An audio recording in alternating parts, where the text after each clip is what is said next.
ছোটোবেলায় মেবি এই পিঠাটা অনেক বানাইছি এবং এই পিঠাটা আমার কাছে যেমন খেতে ভালো লাগে তেমন বানাতে ভালো লাগে।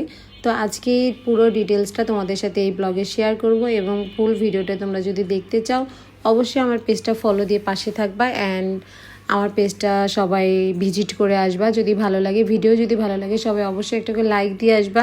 তো চলো তোমাদের সাথে শেয়ার করি। So hi everyone, welcome to my another new blog. তো ফার্স্টেই বলে রাখি কার কার অঞ্চলে কী নামে এই পিঠাকে চিনে অবশ্যই সবাই কমেন্ট করবা। অ্যান্ড আমাদের এলাকায় মেবি নাটোর এলাকায় আমি জানি এটাকে শিরিষ পিঠা বলে। আমি ছোটোবেলা থেকে এটা শুনে আসছি এবং ফুলঝুরি বা শিরিষ পিঠাই বেশি বলে আমাদের দেশে। অনেক রকমের কালার দিয়ে মেবি ছোটোবেলায় দেখতাম মাকে বানাতে, তারপরে হচ্ছে এগুলো ভাপ দিত। আর আমাদের দেশে আমি দেখছি কলা পাতায় ডিজাইন করতে অনেক সুন্দর সুন্দর ডিজাইন করা যায়, মেবি কাঁঠাল পাতাতেও ডিজাইন করা যায়। তো ঢাকা শহর এত পাতা কোথায় পাবো। তারপরে হচ্ছে আমাদের বাসার নিচে কাঁঠাল গাছ ছিল, ওইখান থেকে মেবি কয়টা পাতা পেরে নিয়ে এসে তারপরে হচ্ছে আমি বানাইছি। তো অনেক দিন ধরে ভাবছিলাম বানাবো দেন হয়ে ওঠে নাই, ফাইনালি হয়ে উঠছে। তো আমি যতটুকু পারছি একা হাতে আমি প্রত্যেকটা পিঠার ডিজাইন করছি এবং প্রত্যেকটা পিঠা বানাইছি এবং কালার দেওয়ার চেষ্টা করছি। এগুলা মেবি যত কালার হবে যত পাতলা হবে তত ভালো, আর শুকানোর উপর ডিপেন্ড করবে এটা ফুলার, মানে যত বেশি শুকাবে তত বেশি ফুলবে পিঠাগুলা। আর সবচেয়ে বড় কথা, আগে আমরা দেখতাম মা খালাদের যেটা পাটাই বেটে দেন হচ্ছে এটা শিরিষ পিঠা বানাইতো।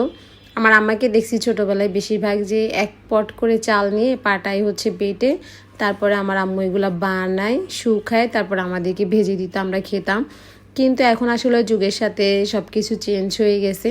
এখন মেবি তোমরা হচ্ছে কি বলে এটাকে, যে চাল ভাঙ্গায় যে মিল, এখানে বা ব্লেন্ডারে তোমরা চাল গুঁড়া করে ওটাকেই হচ্ছে আবার ভিজাই নিয়ে তারপরে হচ্ছে বানাইতে পারবা, একদম সহজ উপায়।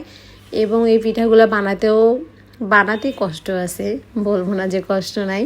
যারা জানে তাদের, বিশেষ করে 3-4জন মেবি একসাথে বসলে সময় লাগে না, বাট একা যদি বানাও অবশ্যই সময় লাগবে। এবং এই প্রত্যেকটা পিঠা, এখানে 260টা পিঠা আছে। এই পিঠাগুলো আমি 2 দিনে বানাইছি। কেউ আবার ভেবো না যে আমি একদিনে বানাইছি 2 দিনে বানাইছি। এখানে কিন্তু 260টা পিঠা, দেখে মনে হচ্ছে যে আরও কম, কিন্তু না, পিঠাগুলো অনেক বেশি এখানে।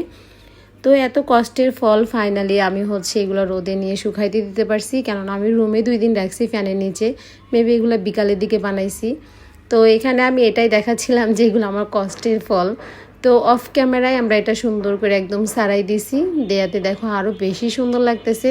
যদিও বা আমার ভ্যাকসিনটা একটু ডিজাইন করা ফুল এই জন্য পিঠাগুলো দেখা যাচ্ছে না। এক কালার হলে এক কালারের উপর পিঠাগুলো বসলে অনেক সুন্দর লাগতো দেখতে। তো যাই হোক, পিঠাগুলো কেমন হয়েছে এবং কার অঞ্চলে কোন নামে চিনে সবাই অবশ্যই কমেন্ট করবা। ভিডিওটা আজকের এই পর্যন্ত, সবাই ভালো থাকো, টাটা।